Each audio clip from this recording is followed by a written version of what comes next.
हर किसी का अपना एक लक्ष्य होता है कि उसे जीवन में क्या करना है और क्या बनना है, लेकिन जैसा आप बनना चाहते हैं वैसा नहीं बन पाते हैं। क्या आप इसका कारण जानते हैं? जीवन में हर व्यक्ति सफल बनना चाहता है, लेकिन सफल बनने के लिए आपको अच्छे विचारों को अपनाने की जरूरत है। गौतम बुद्ध के उपदेशों से आपके जीवन में सकारात्मक बदलाव आते हैं और इससे आपका जीवन बदल जाता है। यही कारण है कि बुद्ध के विचारों को सुखी जीवन का सूत्र कहा जाता है। सफल बनने के लिए हर व्यक्ति का अपना एक लक्ष्य पहले से ही निर्धारित होता है और वह उसी के अनुरूप काम करता है। लेकिन कई बार ऐसा होता है कि आप जो बनना चाहते हैं वैसा नहीं बन पाते हैं। कुछ लोग इसे लेकर यह मान लेते हैं कि शायद उनकी किस्मत में ही यही लिखा होगा, तो वहीं कुछ लोग अपनी किस्मत को खराब कहने लगते हैं और कुछ लोग यह मानकर संतुष्ट हो जाते हैं कि शायद वह इसे डिजर्व ही नहीं करते थे, लेकिन इसका असली कारण कुछ और ही होता है। गौतम बुद्ध की इस कहानी से जानते हैं इसका कारण। इससे पहले कि आप इस वीडियो में खो जाएं, हमारे चैनल को सब्सक्राइब करके वीडियो को एक लाइक कर दें। तो चलिए कहानी शुरू करते हैं। एक बार गौतम बुद्ध को एक सभा में उपदेश देना था। सभा में करीब 100 से ज्यादा लोग उपस्थित थे और उनका इंतजार कर रहे थे। गौतम बुद्ध आए, लेकिन बिना कुछ कहे ही चले गए। बुद्ध का ऐसा व्यवहार देख सभी हैरान रह गए, लेकिन किसी ने उनसे कुछ कहा नहीं। अगले दिन फिर से सभा का आयोजन हुआ, लेकिन आज सभा में उपस्थित लोगों की संख्या घटकर 80 हो गई। आज भी बुद्ध ने ऐसा ही किया। वे सभा में आए, लेकिन बिना कुछ बोले चले गए। आज भी लोग हैरान हुए, लेकिन बुद्ध से किसी ने कुछ कहा नहीं।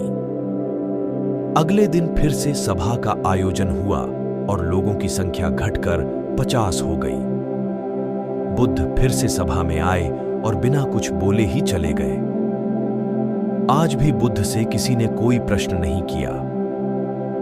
अगले दिन फिर से सभा का आयोजन हुआ और इस बार लोगों की संख्या केवल 30 थी। आज भी बुद्ध बिना कुछ बोले मुस्कुराकर चले गए। आप कहानी को सुनते हुए इरिटेट हो गए होंगे और सोच रहे होंगे कि आखिर बुद्ध को कुछ बोलना नहीं तो बार बार सभा का आयोजन क्यों हो रहा है। ठीक इसी तरह सभा में मौजूद लोगों को भी गुस्सा आ रहा था, लेकिन इसका जवाब जानने के लिए आपको धैर्य रखना होगा। अगले दिन फिर से सभा का आयोजन और आज सभा में केवल 15 लोग ही उपस्थित रहे, लेकिन आज गौतम बुद्ध ने अपना स्थान ग्रहण कर लिया और उपदेश देने के लिए बैठ गए। बुद्ध ने जिन 15 लोगों को उपदेश दिए वे उनके भिक्षु बन गए और इन लोगों ने आगे चलकर बुद्ध के ज्ञान को अलग अलग दिशाओं में फैलाया।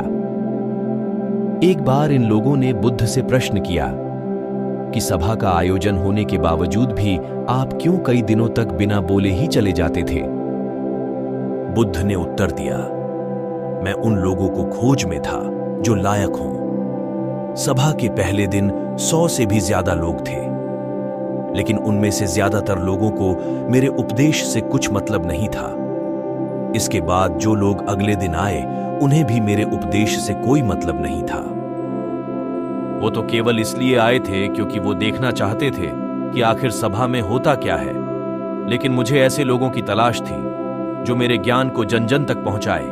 मैं कई दिनों तक इसलिए बिना बोले चला गया क्योंकि मैं यह देखना चाहता था कि आखिर वो कौन लोग हैं जो सच में मेरे उपदेश को सुनना चाहते हैं और जिन्हें वास्तव में ज्ञान पाने की प्यास थी। ऐसे लोग ही रोज आए।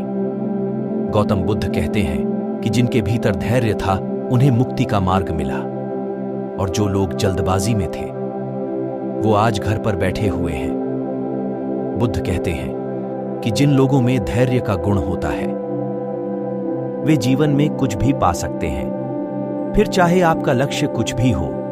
बिना धैर्य के कोई भी सफलता के लक्ष्य तक नहीं पहुंच सकता।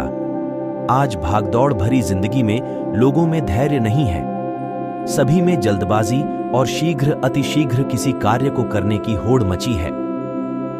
लेकिन गौतम बुद्ध बताते हैं कि अपने भीतर धैर्य को कैसे बढ़ाएं। बुद्ध कहते हैं कि निरंतर अभ्यास से हम अपने भीतर के धैर्य को बढ़ा सकते हैं। यानी आप जो भी बनना चाहते हैं उसके लिए धैर्य की आवश्यकता है। दोस्तों, इस वीडियो में बस यही तक। उम्मीद है आपको यह वीडियो पसंद आई हो। अगर वीडियो पसंद आई हो तो कमेंट बॉक्स में जरूर कमेंट करें। धन्यवाद।